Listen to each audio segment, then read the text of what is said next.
things and times are hard. If you don't have a problem, you know someone that does. You have a family member or a friend that is going through some problem. And if you don't have a problem now, you're heading for one. There may be someone here today who has a financial problem. There may be someone who has a health challenge. There may be someone who is having some marital difficulties.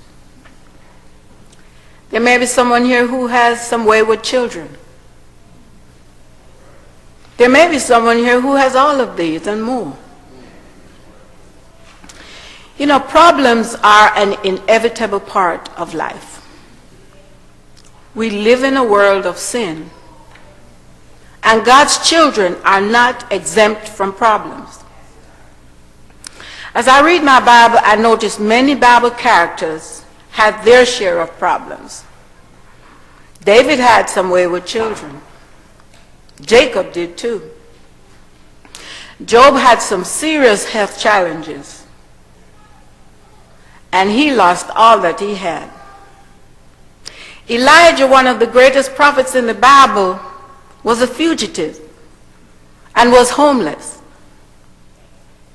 Hosea had an adulterous wife, and Paul was imprisoned and later beheaded. And I remember Paul had to accept benevolence from his church at least more than once. Trouble doesn't discriminate. They had some ladies in the Bible too who also had their problems. Sarah was barren. So were Rebecca, Rachel, Hannah, and Hannah also had some in-law problems. Abigail had an abusive husband.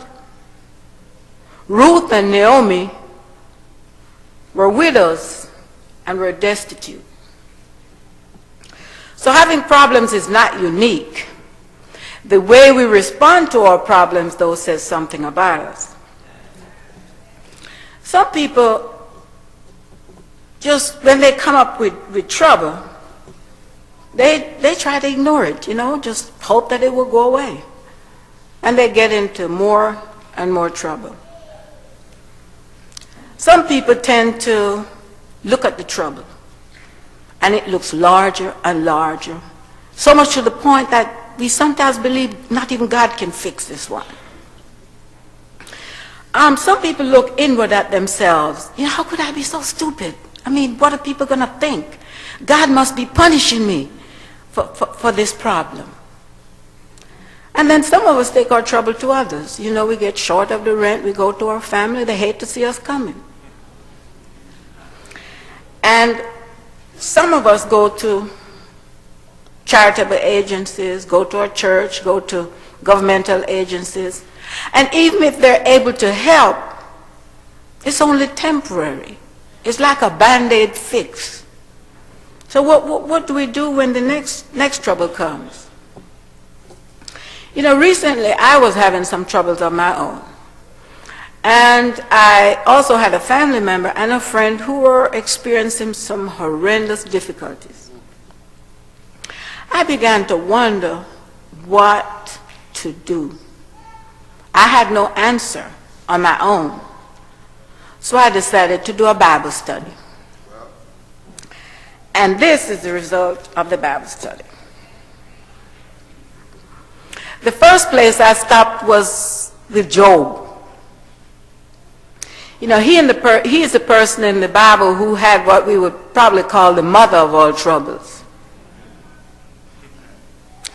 I stopped by to check on him just to refresh my memory to see how he handled his troubles.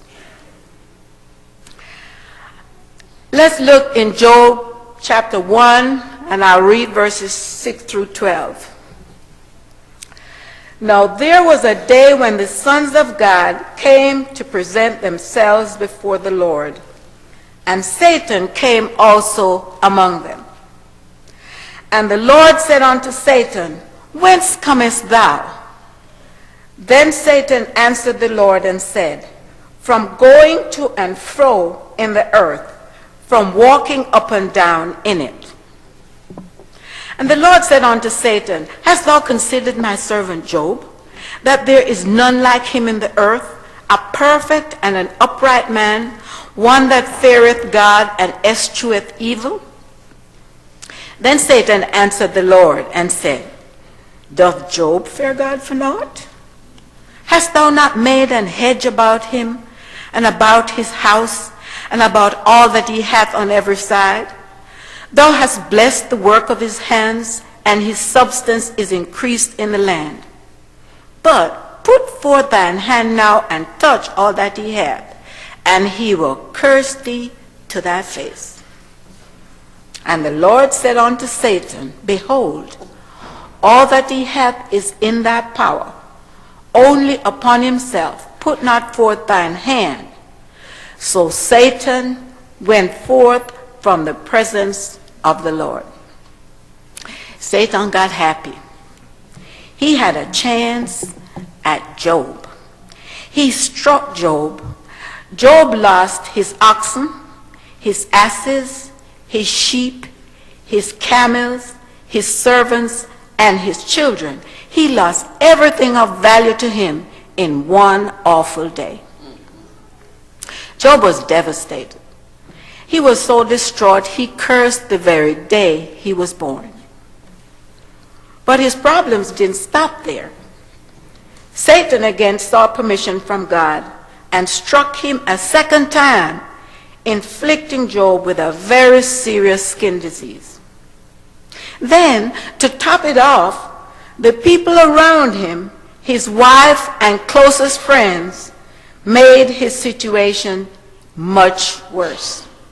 His wife began to waver in her faith, encouraging him to curse God and die. And his closest friends accused him of unscrupulous behavior and sin. Talk about trouble. What was Job's response? We read that in Job chapter 1, verses 20 to 22. Then Job arose and rent his mantle and shaved his head and fell down upon the ground and worshipped, and said, Naked came I out of my mother's womb, and naked shall I return thither. The Lord gave, and the Lord hath taken away. Blessed be the name of the Lord. In all this, Job sinned not, nor charged God foolishly. Job didn't hide his overwhelming grief. He showed his emotions. And he reacted rightly toward God by acknowledging God's sovereign authority over everything. Job bowed his head and worshiped. But as I went through the book of Job, the situation changed a bit.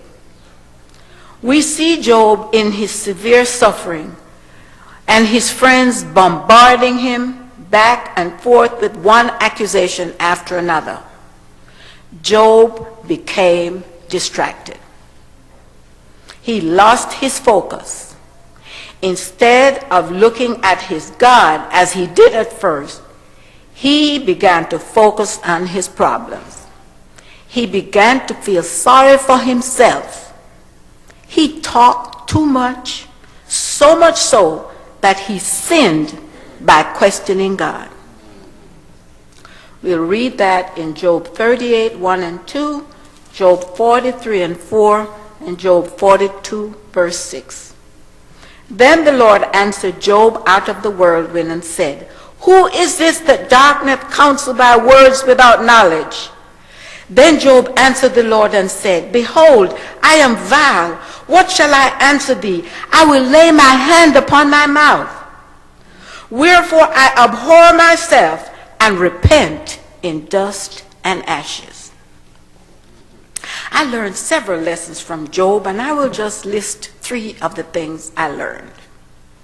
The first thing I learned from Job is whenever trouble comes, my first response should be worship. The second thing I learned is knowing God better when I'm going through my troubles is better than getting answers.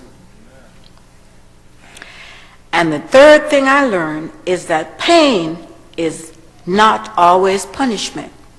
You know, God may sometimes select me for testing, and so me and others may see that I'm a faithful child.